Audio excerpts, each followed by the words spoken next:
now for all you've done to your bodies. It's still real to me, damn it. I mean. And we're live. Believe it or not, after a week off, we're back. I am the Howard Chaney. I'm the host to this wonderful show that's called It's Still Real to Me. Over here to my left, you're right, more than likely, is the man that makes it all possible. Everybody, a lot of people calls him QB1 or Randall Cunningham. I call him Randy. Randy, how you doing during this winter storm? Man, I'm looking more and more like Grizzly Adams. The longer I stay shut up, the more I get a little just like, let's go out and chase some bears or something. I'm good, man. I guess I caught the brunt of this over on the North Hamilton County, Sequatchie Ray County side where I live at, but we have gotten a lot. I haven't been out of the house except to get my car unstuck from the driveway since Monday. And the other star of the show, to my right, and possibly to your left, a lot of people calls him Jeremy Johnson. Some people call him JJ. I call him the third member of the Young Bucks, Jeremy Johnson. No. During this storm.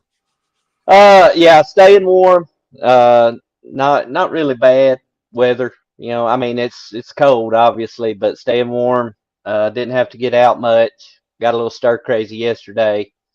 And just got home today.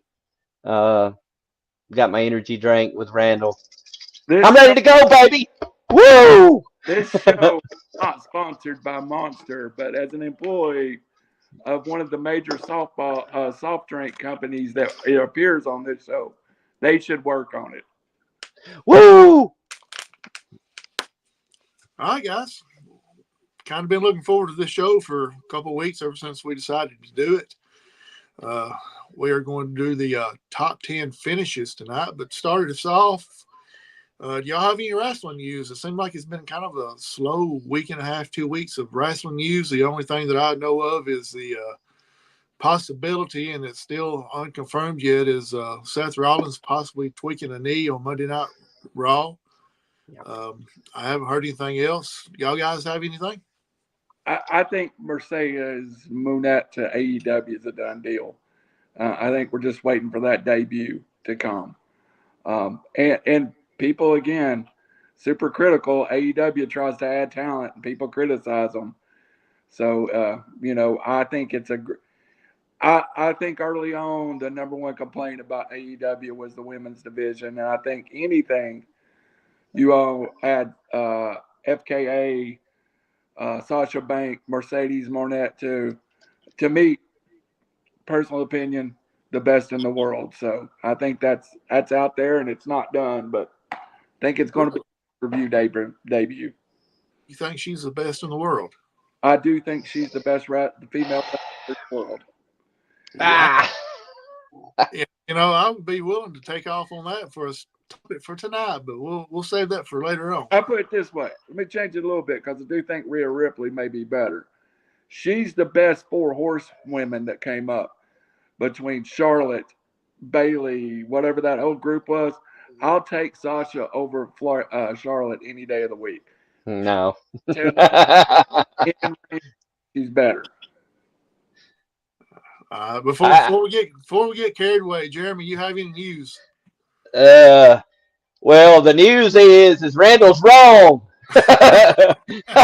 No, hung up on the word flair. That's the only thing about it. Now, I will say this, news-wise, a couple of things to note. I think we made mention of him last time.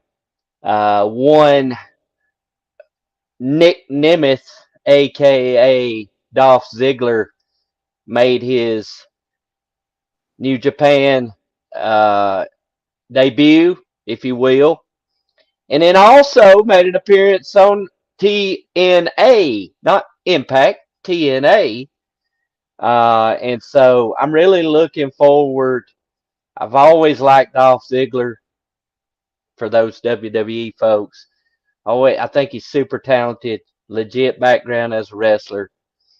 I think he's very excited to, show his toughness, I guess, if you will. So show what he really can do. He's not one of those, acrobats for WWE. He's a tough guy. So looking forward to seeing what he does in New Japan and then possibly TNA as well. But I think he's temporarily in TNA, and who Yeah. AEW has worked with TNA, also appearing in New Japan in a different look. Jungle Boy Jack Perry. Yeah. Up his AEW contract. That's I think his favor with the beard and all that. he's trying to look like Jungle Boy. So look, we've had our opinions about Jungle Boy. I think his look coming out with the beard, everything, I think it's going to work. I love the tearing up the contract. I think it's great. I don't like his attitude and what caused the exit there. I don't like that, but he's a great heel. He's going to be a tremendous heel wherever he goes. He's just got that. He's got that. I can't stand him. Kind of the way I feel about CM Punk, but let's move on. Kind of the way I feel about the Young Bucks, but let's move on. Are you the oldest or the youngest of the Young Bucks? I'm the oldest by far. Okay. So tonight we're going to do the top 10 finishes of all time of each of y'all's wrestling backgrounds as long as you've been watching it. So we'll go ahead and get started at number 10, Jeremy Johnson. Oh man! Hey, look, I love it. It was hard to pick, but number 10, the last ride from the Undertaker. I love. Now remember, multiple finishers for the Undertaker. I'm not going to talk about all of them right now, but the last ride, I always loved when he did use that as a finisher because of the elevation that he would get, which is a little different from just a traditional power bomb. That elevation, 6'9" elevation, especially with small people. He used that on smaller Shawn Michaels, smaller people, of course. But I always loved it. Tremendous finish for the Undertaker. All right, Randy, you're number 10. Look, I had to do mine differently because there's so many versions of stuff. I mean, it becomes ridiculous. I'm going to call this, I think the best version of it is the Vader bomb. But let's just go with, 450 pounds from the second rope, coming vertical, and then dropping that on top of an opponent. I don't think we've ever seen anything like that. And I like moves that are individual that not everybody does. Vader had that shooting star press, but I still think the Vader bomb was even more impressive because the Vader bomb, lot of impact, a lot of noise to the ring, a lot of thunder. When he landed it, no one could have said, "Oh, that's not real. That didn't hurt him." Right. Absolutely. All The right, swagger, otherwise known as the Swagger bomb, right? Yeah. Jack Swagger. We're not going to talk about people that do it. Sorry. So you're number 9, Randy. The number 9 is a combination of a move. I'm going to call it the sleeper and the Cobra clutch. Both of them are intended to kayfabe, make your opponent go out. I think you see it in MMA now called a rear naked choke. But this in the early 70s, early 80s, 90s was the most popular move. And who can forget the Cobra clutch? The Mass Superstar, different version. They replied it different. The Mass Superstar, Sergeant Slaughter. But then for the sleeper hold, and a lot of people use the sleeper, but it's the only finisher I ever remember Roddy Piper using. He didn't use a finisher very often. He didn't win very often. He got disqualified. But let's go with the sleeper, a.k.a. Cobra clutch, anything that involved putting your arms together and cutting off the carotid artery. And So, Gordon Sully would say, the pressure's on the carotid artery. so let me ask a question related to that. What did they call? What did the $1 Million Man call that variation of what you're talking about? That whole Our dream. the $1 Million Dream. That's what I was thinking about.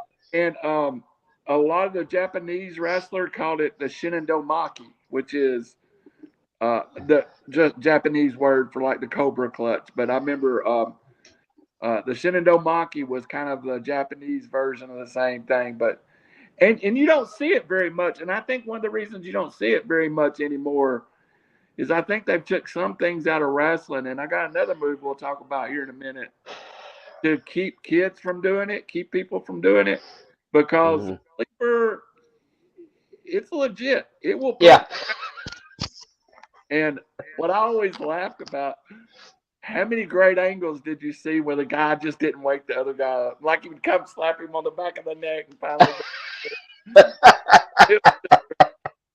Oh my gosh, I forgot about that. We'd wake You kind of took it away from me. I was fixing to ask, who was it in the WWE in the 80s that would use the sleeper hold and then he would wake them up afterwards by giving an elbow to the back of the head?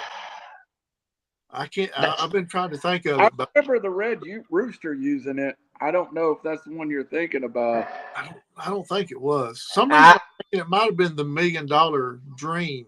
I think so. I think whoever put it on would put them on. They'd go to sleep, and then before the referee would make them wake them up, and so they would put them up, and they're sitting in that, sitting in a regular position, and then they'd give them an elbow to the back of the head, and all of a sudden they just wake up for some reason. I remember who you're talking about. Yeah, I can't place the. It's right on the tip of my tongue. I can't. Jeremy, you just cut the camera off somehow. Yeah, I'll be right back. Hey, but that's another one that's went the way of false finishes too. You don't ever see it, but you see they destroy so many of these holds. The only reason the sleeper is on there, it may have been the number one hold of the 70s and 80s. It would be a debate between that and my number 4 on this list. Yeah, absolutely. Once Jeremy gets him a drink made, he can tell us his number 9. He's just opening up a fresh Diet Coke. That's exactly right, my friends. Yeah, I finished my Monster. I meant to save more of it. So my number 9. Yes. All right. So look, when we had our tag team top 10 and all that, I think I made mention this move and it goes back to my era of watching wrestling, what I watched. And so I don't know why, but one of my favorite moves, and maybe you don't even consider it a finisher, I think it is, but I love at number 9, Tully Blanchard and the slingshot suplex. For whatever reason, I love that move. I love that little extra bounce off the ropes and the snap that happened. And I just always love that move in and of itself. Unique. It was unique. And like you just talked about, and I'm sure we'll get on that tangent, so many of those moves have become just ordinary, regular moves to talent nowadays. And that would be considered one of those moves. But back in that day with Tully and Arn and Tully in individual, that slingshot suplex, I watched him finish off several jobbers with that thing. Absolutely. All right. Get you a quick swig and go with number 8. My number 8, man, I'll be honest with you, I'm really, really, really struggling here, but I'm gonna go with I struggle with number 8. I'm gonna go with The Razor's Edge by Scott Hall, and we've seen variations of that, just like we have many of the other moves. But that move in and of itself, I think for me, the first time I saw it was Sheamus, and this is when I just came back into watching wrestling. Sheamus, it's known as the Celtic Cross. But then after going back and seeing some of that Scott Hall, Razor Ramon, all that, Razor's Edge. I mean, you got 6'8", 6'6", Scott Hall.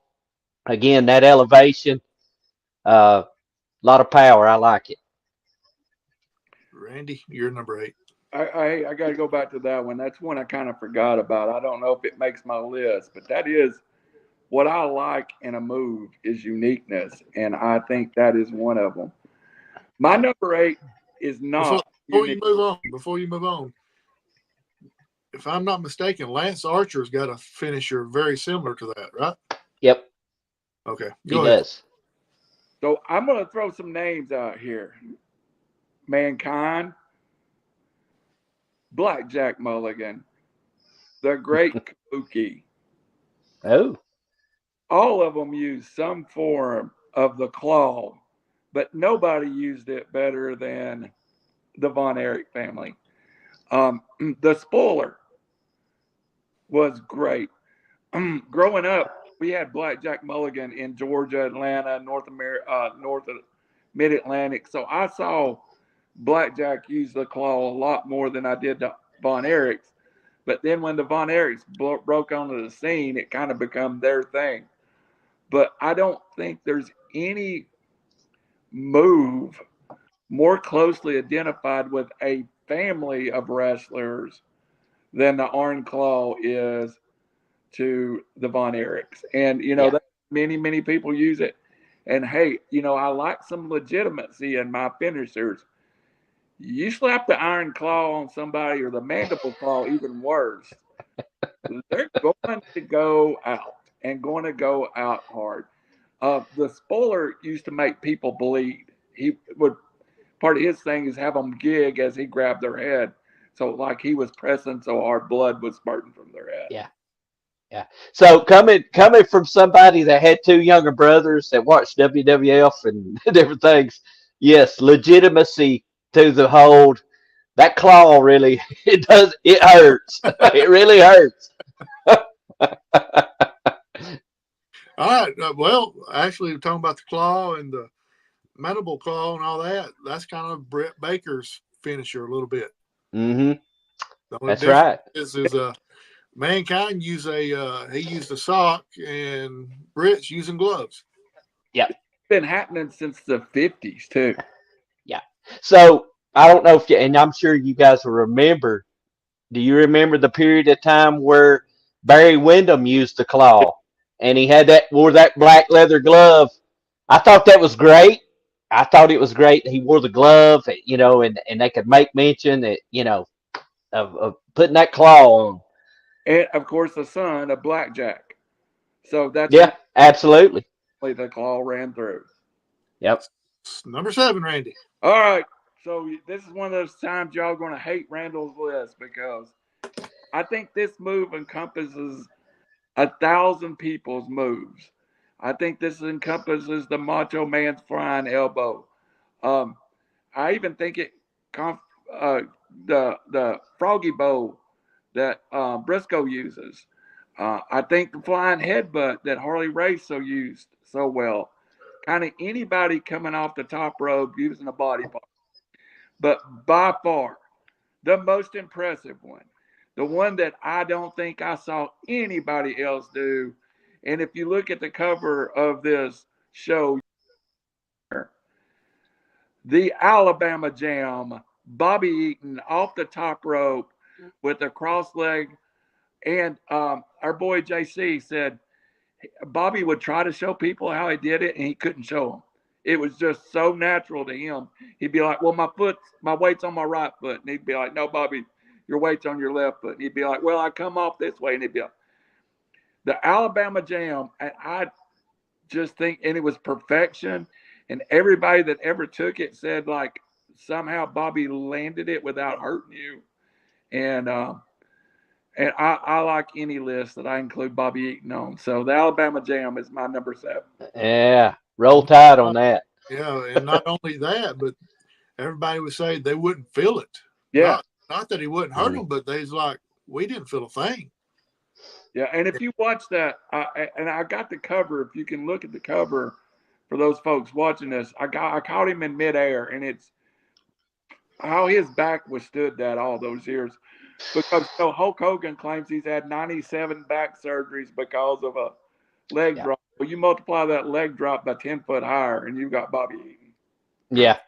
Absolutely. And the leg drop will not make my list there, brother. That's that's right, brother. All right, It's not gonna work for me, brother. Number 7. Number 7. All right. So this to me, there's some variations of it. So we'll talk about both.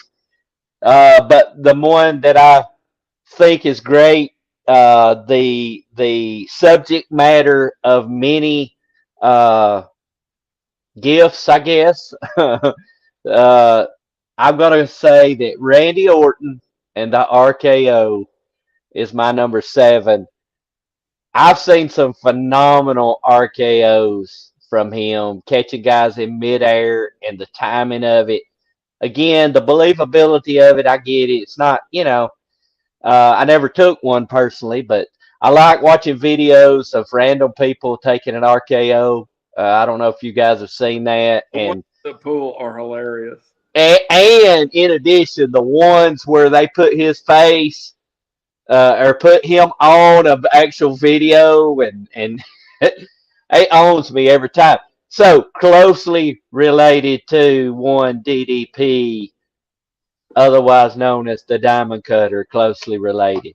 So that's my number 7 because of both of those guys, Randy Orton, DDP, closely related, RKO, Diamond Cutter. He puts it on more unique ways than I've ever seen anybody do it. Yes. I think it was Kofi Kingston off the top rope that he caught. Yes. That is the greatest move. But again, I think it goes farther than the DDP, and I'll talk about that later. Mm-hmm. There's different ways to get into the same move. So I was going to ask a question, but I think I know where it's going, so I won't even ask it. Jeremy, go with number 6. All right, my number 6, very common nowadays, but at that point, it was deadly. It's one Jake the Snake Roberts and the DDT. And when I think about the DDT, that was what the commentary always was. He was looking to apply the DDT to finish off his opponent. And also, one of my memories is him giving Ricky the Dragon Steamboat the DDT on the concrete floor that legitimately knocked him out. Believability. I did many a DDT on my brothers. Fortunately, it was on the bed, so we didn't hurt each other. I dare say if that's administered the wrong way on the floor, it would hurt. So by the way, I always enjoyed Arn Anderson's DDT as well.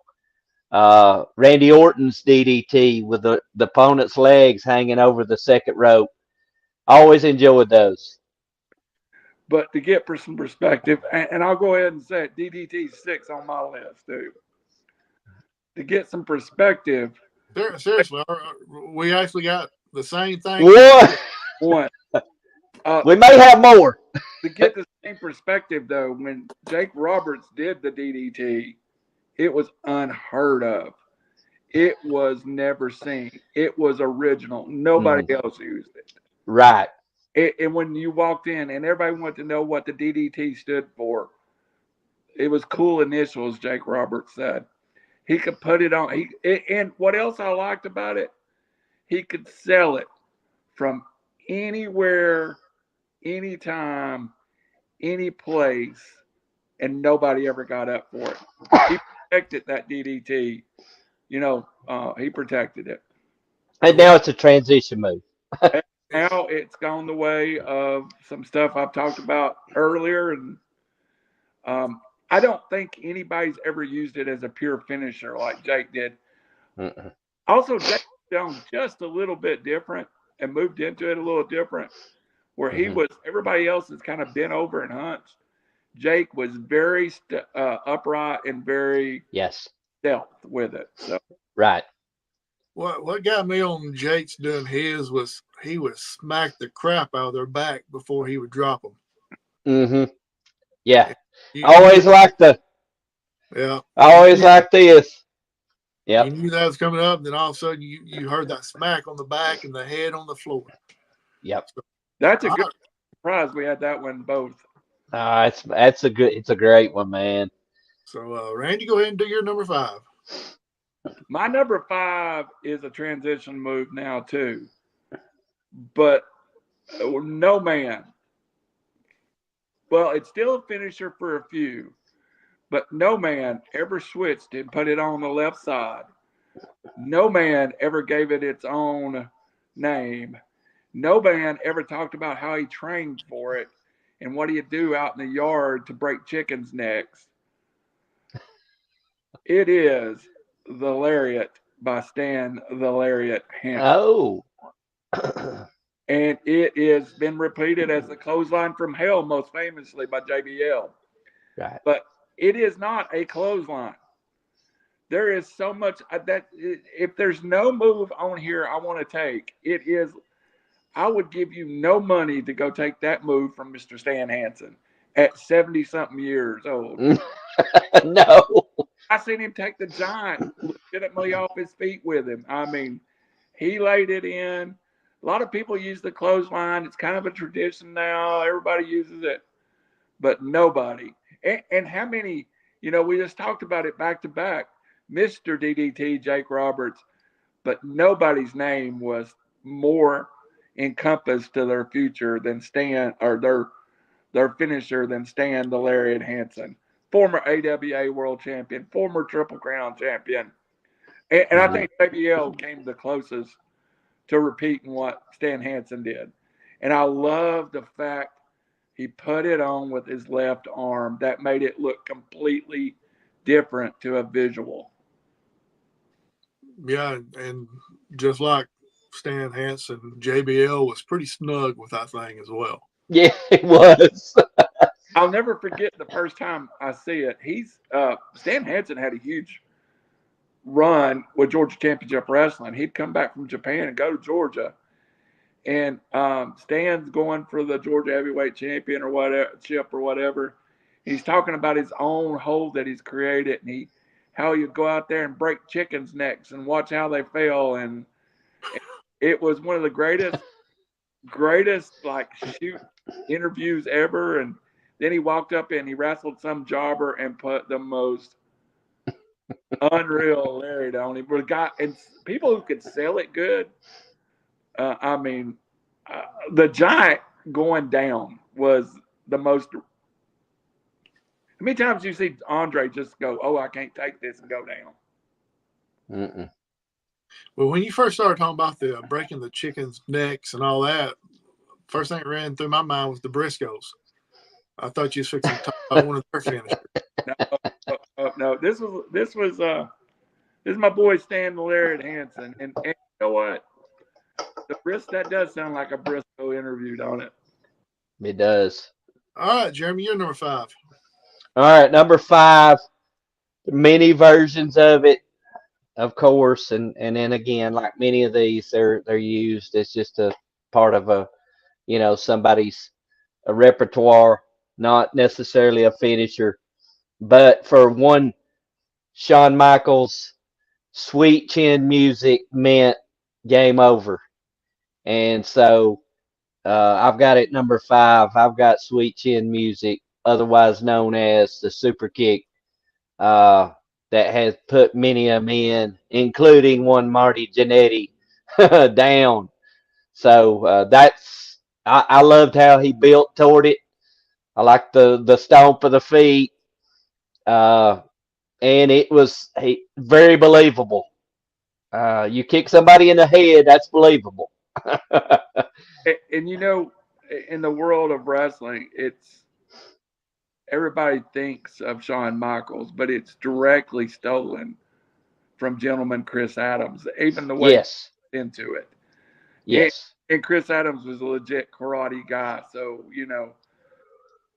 that's one. It's not on my list because I'm so sick of seeing it. Even when he used it and Chris Adams used it for, and the great Kabuki used it even as a.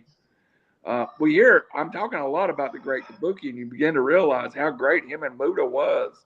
Yeah. The Kabuki got into it standing, and it was kind of crazy the way he got into it. Jeremy, I'm surprised you had your brothers move there at number 5. I was about to say, I'm not talking about the super kick party. I'm talking about Shawn Michaels and the aforementioned by Randall there, gentleman Chris Adams, who was the originator of that move. Overused.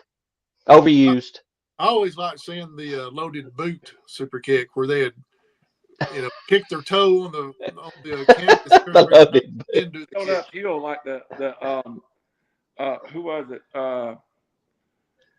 The Blue Yankees back in the 70s used to kick like that, but that one of the guys walked into the ring with one normal boot on and one that was raised up like that far, so it looked like it was loaded with lead. Yeah, nice.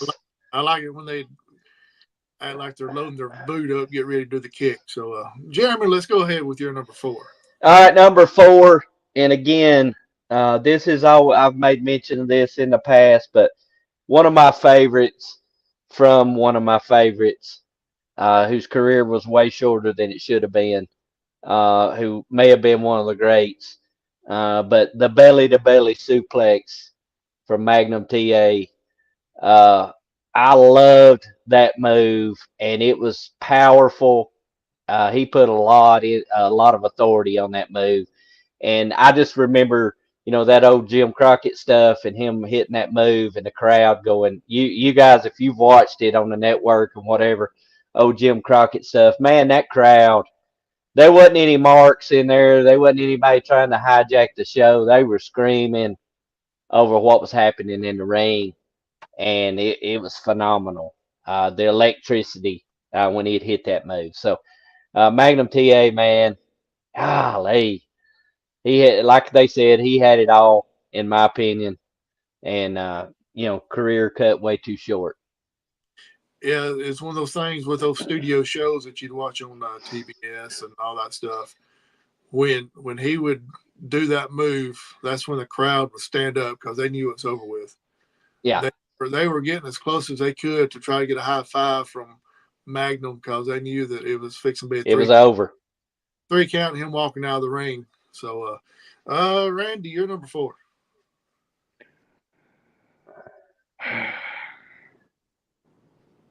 This legitimately is probably could be a lot higher. I have a feeling Jeremy's going to have a version of this on his list. I chose not to put the figure 4 on it. But I will call it the Terry Funk spinning toe hold. But it's all the same. The figure 4, the figure 8, whatever it is. So wait a minute, Randall. It's only a finisher if you can actually win a match with it. And we all know Ric Flair never won a match with a figure 4. There's many of them. So figure 8, same thing. The Funk's So the Funk's version and the Indian Deathlock that like all the Wahoo and used, it all gets put on different, but the Funk's version did not look as menacing as the figure 4 or the Indian Deathlock, but they used it so effectively and won 2 world championships with it. So I'm just calling it any kind of leg lock. It all looks the same to me. I mean, you put the spinning toe hold is the figure 4 without falling down to the mat and bridging over. Figure 8, you put the bridge into it. So I will say this, coming from one that has applied many figure 4 leg locks. I knew it. I asked about it. and has had it applied to me. Legit hold. It hurts like crap. if you do it right. If you flip it over, does it hurt the other person? No. Nice gimmick. But look, here's the key. It really doesn't put pressure, or at least it doesn't put pressure on the knees. What it really hurts is that straight leg that you have of the opponent. When you push that up, if you push that leg up, not pull on it, if you push it up, it goes across their their shin. It hurts like all get out. So I've applied that to my brothers. I've applied it to my son till he got big enough to give me the last ride, and then I decided I probably shouldn't do that. But yeah, so it does hurt. I was fixing to ask, if it hurt or not, because I knew that had to be one of the moves that y'all done. I can't figure out why Ric Flair never won a match with it, though. Randy? There's 3. Are you ready for number 3? Yes. Let's hear it. All right. So I think I did so many versions of it. We've already talked about the RKO, but legitimately, you talked about DDP, but it was invented by Johnny Ace in Japan, and it was called an ace cutter. It was never kicked out of over there, but you put Michael Hayes' twist on it, and he teaches a young up-and-coming wrestler this, and he uses a kick to the belly to set everybody up, and I think it's maybe the most legendary move of the last year. And Jim Ross just made the move, and people that can take it, we've already talked about him. Razor Ramon can take it better than anybody. Yes, I know what you're talking about. Yes. The Stone Cold Stunner. Yes. Just legendary. And great. Great. I love the way they got into it. And, DDP got into it a little different, but I think where Michael Hayes worked with the kick, I mean, it gave that 1 second where you knew it was coming. It kind of gave that build of anticipation. I think Kevin Owens uses it quite effectively now. He does. Stone Cold for permission. So and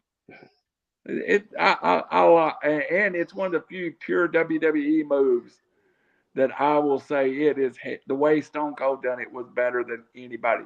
Yeah. Including self high five. I just Stone Cold was best. You forgot one step of it though. Stone Cold would tell them they're number 1 before he would kick them. Yeah. Add it to it. Yeah. All right, Jeremy, number 3. All right, my number 3. This is the only move that I have in my top 10 that's attributed to a tag team. I think to me it's one of the most memorable moves and one of the most physical moves, and that would be none other than the Doomsday Device for the Road Warriors, or LOD, if you will. Stiff, man. Stiff. I don't have to ask if that hurt. And I still, every time I think about the Road Warriors, I think about watching Crockett, watching World Championship Wrestling, and when they'd have those enhancement matches or jobbers out there, that Iron Man would hit. And I mean, they'd have them in the Doomsday Device, and it was over before the music stopped playing. So to me, one of the most memorable moves, Doomsday Device from the Road Warriors. And to back up for a second, my question I was going to ask earlier when Jeremy had his stunner, but it was called, what was it called? I can't even remember now what it was. RKO. The RKO. Diamond Cutter. I was going to ask, did y'all consider the RKO and the stunner the same thing? But then when Randy spoke up and said something, I knew that he was going to say Stone Cold Stunner a little bit later on. So that's why I didn't ask the question. Yeah. All right, Jeremy. Go all right. Well, with that being said, I got to ask my number 2. Probably should be number 1, but I've got it at number 2. And I differentiate between the RKO and my number 2, which is none other than the Stone Cold Stunner, because Randy Orton flattens out. He flattens out, and so did Diamond Dallas Page, whereas Stone Cold actually just fell to his butt, and the force of it was on his shoulder. And so the most, I didn't put him on the list, but to me, the Stone Cold Stunner is the most electrifying move in the WWE. Uh, you made mention of Razor Ramon, probably the best sale of the Stunner ever. I'll put the Rock's selling. I'll put Jim Ross and Vince McMahon. That last time that Vince McMahon took one, I think, was 2 years ago at WrestleMania when Stone Cold wrestled Kevin Owens. That had to have been the all-time worst. But it's funny to watch them even when they don't sell it well. But yeah, the time that Pat McAfee took it as well. Pat McAfee took one as well, which that sold me on Pat McAfee and that beer spewing. Yeah, that was great. So to me, Stone Cold was in a class all his own with that. I'm with Randall. That kick to the gut, it's what made it great. That kick to the gut, getting in that position. And I have heard on another podcast, I have heard that kick to the gut sometimes didn't make contact with the gut. I have heard that. Speaking of Vince McMahon, I think he's actually kicked Vince in the crotch a few times. Probably may have been doing that on purpose, but Stone Cold Stunner, baby. Good deal. All right, Randy, you're number 2. Unique. Only one person ever used it, one tag team. There was a different version of it, but let's talk about the Doomsday Device. Now, it was so unique, I don't think anybody would use it now because, first of all, whoever took it was completely defenseless. Yes. And they depended on Road Warrior Animal to flip them all the way around to land. Now, the only one that was almost to that is the Steiner's Bulldog while Rick come off the top and I think it was Scott came off the top. And Bulldog second level, but I racked my brain. And I know I've seen the Doomsday Device in places, but never that I can think of is every dot finisher. And it was just so impressive. And intimidating. Yeah. Yeah, I wouldn't want to take it. No. Did you? I went back and watched the Dark Side of the Ring, I think, and the one on the Road Warriors. So they talked about a certain story Animal did when he was actually interviewed for that. And Vince McMahon, they were at a club. Vince McMahon actually took one. He took a Doomsday Device from the Road Warriors after probably several beverages, among other things. I thought that was pretty interesting, for sure. I heard the same one. It was great. Yeah. And needless to say, the Road Warriors were pretty snug at everything they did. So, yes. That had to hurt. So, Randy. Oh, Big Bubba Rogers take one. Ooh. At a live house show, and he didn't even get nowhere near getting around on it. So, flopped like a fish taking it. But just think about it, 6'6", 330, 340, taking that move. Yeah. What would kill you, though, is when they'd give it to, like, the Mulkeys, and he'd really flip. They'd be like, going on. I think that's the specific match I think I've got. Well, at least one of them was the Monkeys. It's like, God. Yeah. My God, he's dead. He's killed him. All right, Randy, we're down to our number 1. What say you? All right, so it's ironic that Jeremy off with the Undertaker. because I'm going to go completely different. And it's the most protected move in wrestling. It was banned at certain points. No bigger partitioner in it than the king himself, Jerry Lawler, who all these guys would come into Memphis and it was supposedly banned in Memphis and he would land it on. I don't think anybody that's ever used this move as a transition move. It is a finisher, and it has been a finisher for 5 or 6 decades. And, we'll go with the Undertaker using it, calling it the tombstone. To me, the greatest wrestler finishing of all times is the pile driver. And when it's put on by a master, it looks so real. I do like the way Lawler kind of got into it, but he would reach around and grab the trunks and kind of slowly go into it. And it was like their feet were in the air and it kind of would shift. The Undertaker, of course, got in it completely different. The Undertaker's looked much more protected because he would hold the whole body weight up. The greatest pile driver of all time, Jerry the King Lawler to Andy Kaufman, who allowed Yes. to go into the hospital in traction for 2 days and was not even hurt. I remember in the 70s, I'm a little older than you guys, the pile driver was always the move that they wanted to get somebody off of TV, and then they would pile drive them. Terry Gordy famously pile drived Ted DiBiase on the concrete on Georgia Championship Wrestling. Tully and Irons spiked pile driver. Different forms, but it's all the same thing.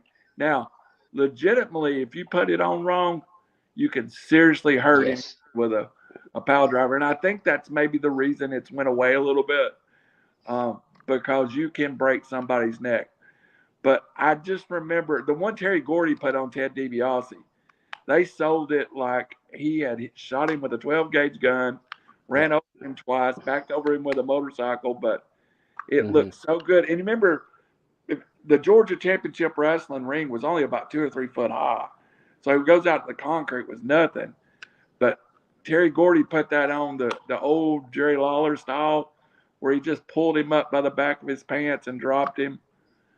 I remember this move like it was yesterday. I can still feel the emotion that I had when I watched Terry Gordy put that on. So that to me was the one that I couldn't that has ever been washed down, ever been changed, ever been anything other than a finish.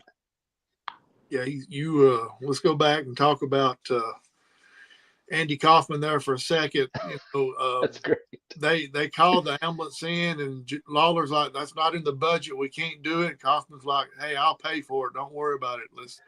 Let's make it realistic." And they called the ambulance in. He stayed in the hospital. I think you said 2 days in traction, and one of the best storylines, I guess, there was. It still is, even today. That's got to be one of the best angles ever in professional wrestling.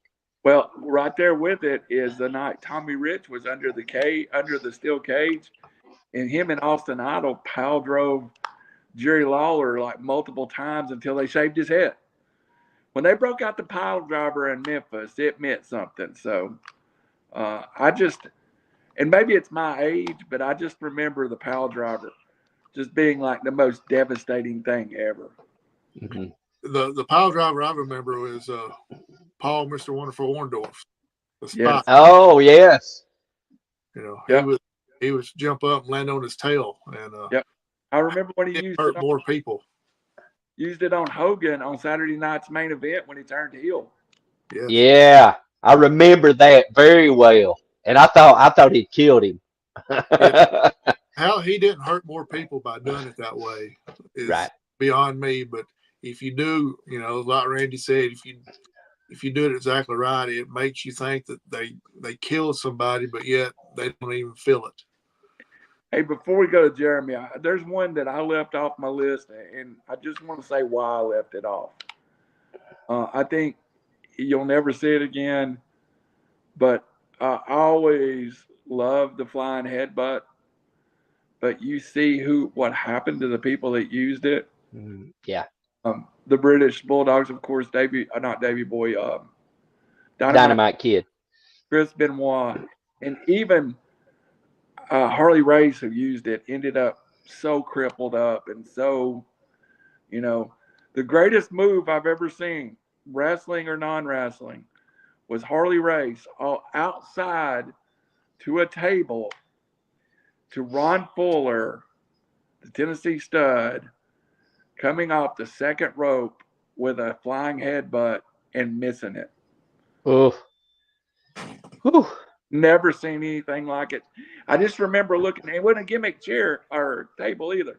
I just remember looking down and seeing Harley's feet up in the air because he busted halfway through that table. But the ramification of that move is very, very serious. And yeah, I do believe it had long-term effects on Chris Benoit and Dynamite Kid. So I do think it was a great move. It just got no place in wrestling. Right. Jeremy, you're number one. Well, this is where Randall and I get back in line with each other. So my number one, and Randall talked about Jerry Lawler's pile driver, and I'm still with Randall. I don't think we use that very often as any kind of a transition move or just a part of our move, the move set. But specifically for me, based on what I've seen, I'm gonna say that the Undertaker and his pile driver, the Tombstone, is probably one of my favorite move, and I think some of it has to do with the gimmick itself, the character.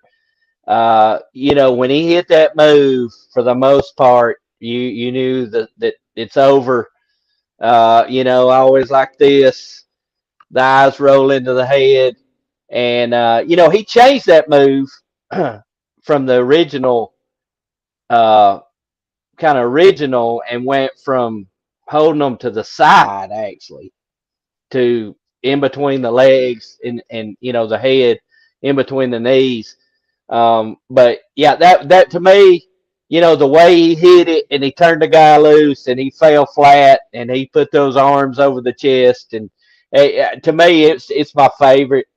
And again, a lot of that Lawler's was more devastating looking, to be honest, because it could, they legit Paul Orndorff's, but just for the whole persona, the whole gimmick, you knew when he hit that tombstone, for the most part, that the match was over and they would rest in peace. So that's my favorite. And one thing I didn't say about the Undertaker that you just jogged my memory, when he would reverse it on, I think he did it on Kane a couple of times, where he'd be in the pile driver position, and Yes. then the other wrestler would arch back, and the Undertaker would reverse the last, not the last rod, but the tombstone. That is maybe the most athletic thing I've seen ever in. Yes.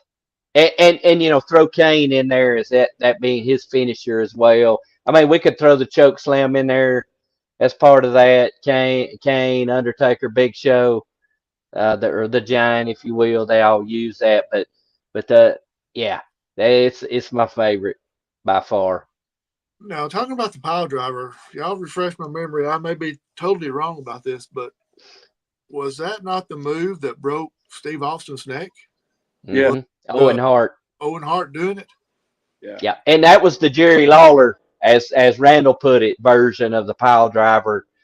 And Steve's head, his head needed to be in between it, not sticking the backside of thighs, and it was by this this much. You can see. I've watched the video of it when they were talking about it, and his head was way too far back. And then when he went back, he took the brunt of that. And if you've ever seen that match, good God. Pretty good. I don't know. Hey, and another one, I think the Undertaker changed his because that POS Hulk Hogan claimed he hurt him, and it was years Yeah, later that he didn't. Baker watch the match, and he's 3 or 4 inches from the ground. So, Yeah. Yeah. That's got to Yeah. be someday the biggest jerks in wrestling. Just talk about Hulk Hogan because that's the only way he's making a list. Yeah. Jeremy, did you have any that was, we'll call honorable mention? Yeah, I do. I actually do. I had Randall mentioned it, but I had the Cobra Clutch sleeper. That, by the way, the Cobra Clutch, I put many of those on my brothers, and it'll knock you out. So Cobra Clutch, $1 Million Dream. I've got to put, it's not devastating, but it's entertaining. I've got to put the People's Elbow on there from The Rock as just for an entertainment factor. Obviously, it was, it's more entertainment than anything. I'll tell you one that devastating, and I've been in that hold and applied that hold as well. One Shiki, baby, the Camel Clutch. That one. I break your back. I break your back, Hulk Hogan. I can't say. I can't say the rest of it. AKA the Steiner recliner. Steiner recliner. Miro, I think, uses that as the accolade now. Legit move. Gosh, I had the F5, Brock Lesnar's F5. I left the sharpshooter off the list, which Randall would kind of lump that in, but I left the sharpshooter, Bret Hart off, or the Stinger Deathlock, Scorpion Deathlock. Gary Gordy's single leg Boston Crab, it's the same thing. Yeah. So what more I will throw in there? Him being 6'7" and doing it, I think is the greatest ever. Now everybody does it. The top rope suplex by Barry Windham when he would be, up in the air and just come crashing down, and that top rope suplex. Another one we left off was the torture rack. Oh yes, yes we did. That'd be Lex Luger, and then I think didn't Hercules use that as his finisher as well? So there's so many. I mean, I had more recent times. I had Cena attitude adjustment. I think it's pretty good. L5. And Randall's not gonna like this one, but I think it's a good one. The GTS one CM Punk uses. If it's done right, it looks like a straight up knockout. So what about the Billy Jack Hayes and the crap, I can't even think of it now, but the what is it Billy Jack Hayes used to do? Oh yeah, that full Nelson. Nelson, yes.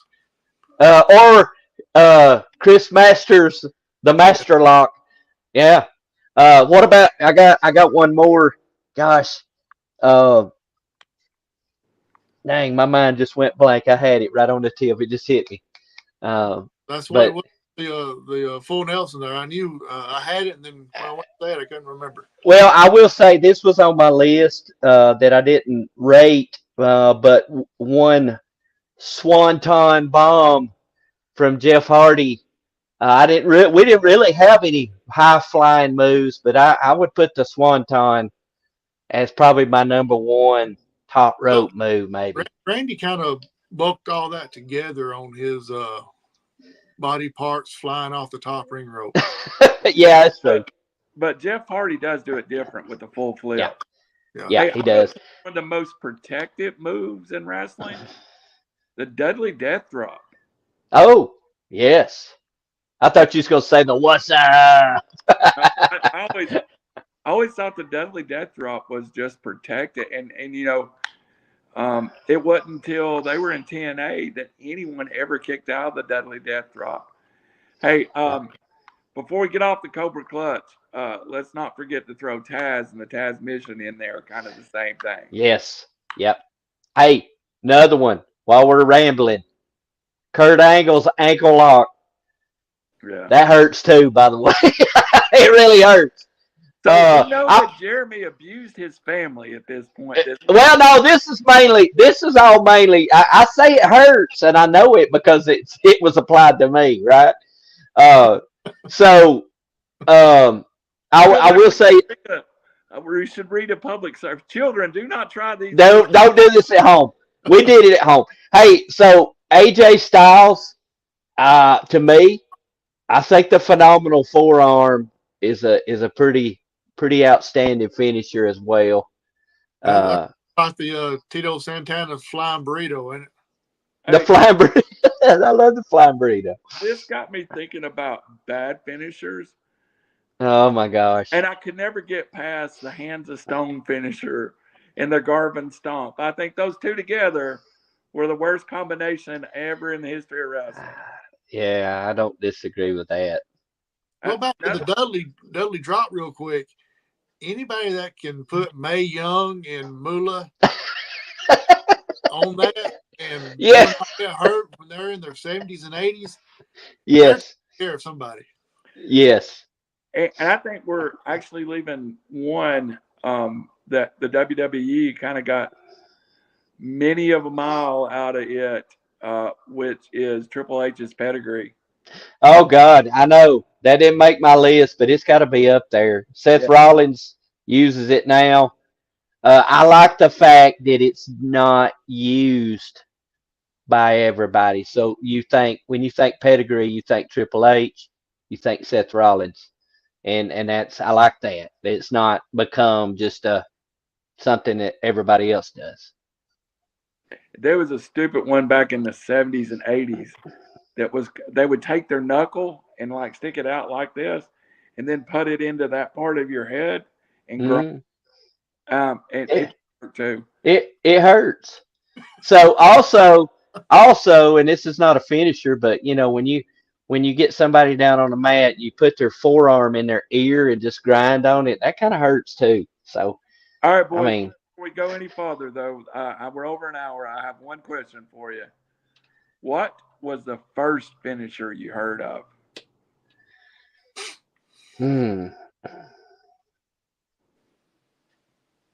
I think it was, for me, I think it was Randy's elbow off the top ring. Randy Savage. That's Yeah. good.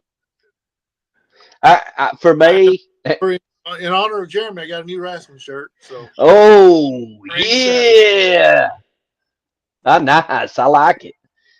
Nice. I love it. That's cool. For me, Jeremy, go for ahead. me the figure four. For me the figure four. I think that's the one that stuck out the most.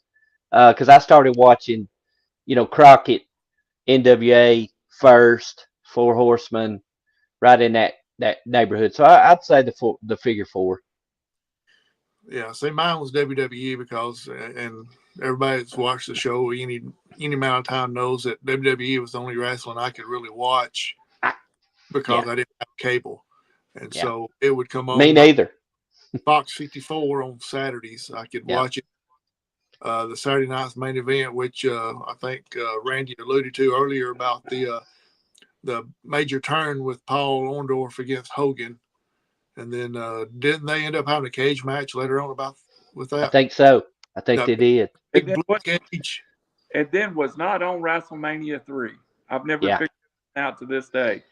Hey, I'm going to run a couple of old ones that one I saw, but just through my history studying, Ed the Strangler Lewis, just a side headlock, would just put people out. But Whoa, what? Just Ed, a side headlock? side headlock. But Nice. I always remember Bruno San Martino's bear hug. That's like the one no one could top in the 60s and the 70s. Bruno's bear hug. Now, didn't did Mark Henry use that for a finish? I think so. There've been a lot of people use the bear hug, but not as like.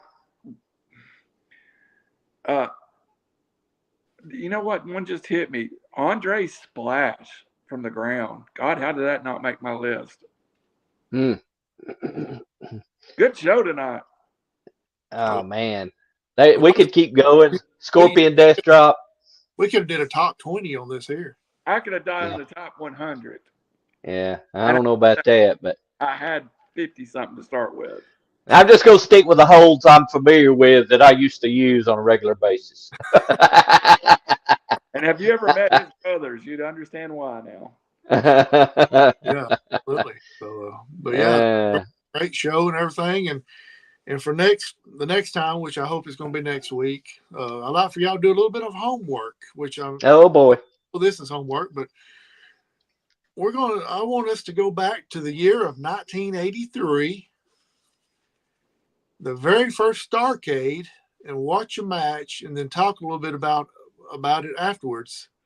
The match is going to be the dog collar match between Greg Valentine and Roddy Piper. Ah, And just to let people know, this is not my decision.